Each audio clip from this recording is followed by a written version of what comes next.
كان برشلونة هو النادي الوحيد الذي فاز بكل مباراة منذ بداية الدوري الأسباني، وفي الوقت الحالي هم متصدر المسابقة بعد فوزه على رايو فاليكانو من 2-1.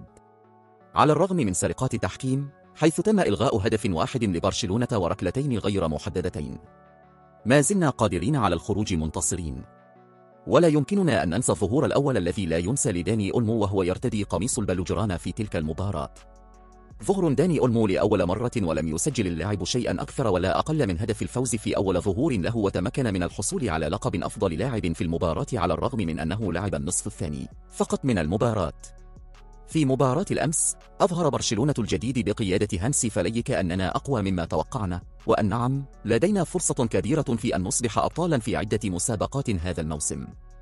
على الرغم من الأخبار الجيدة في مباراة الأمس، إلا أن برشلونة تتعرض للأسف لضربة قوية بخسارة لاعب كان مفيدا للغاية على أرض الملعب في ذلك الوقت، محورنا ماركو برنال. أسعد برنال هانسي فليك خلال فترة ما قبل الموسم، وحصل على فرصة الانضمام إلى الفريق الأول، ومع ذلك فإن اللاعب بالكاد بدأ في التألق مع برشلونة، وشهد بالفعل مسيرته تتعثر بشدة بسبب الإصابة. أصيب برنال بتمزق في الرباط الصليبي في ركبته، وللأسف هذه الإصابة خطيرة للغاية، ونتيجة لذلك سيغيب برنال عن الملاعب لمدة تتراوح بين 10 و12 شهرا، أي الموسم بأكمله، وهذا أمر محزن للفريق واللاعب. مع إصابة مارك برنال تغيرت خطط برشلونة، والآن ستكون أولوية النادي هي التعاقد مع لاعب محوري جديد وليس مهاجم جناح أيسر قبل إغلاق فترة الانتقالات.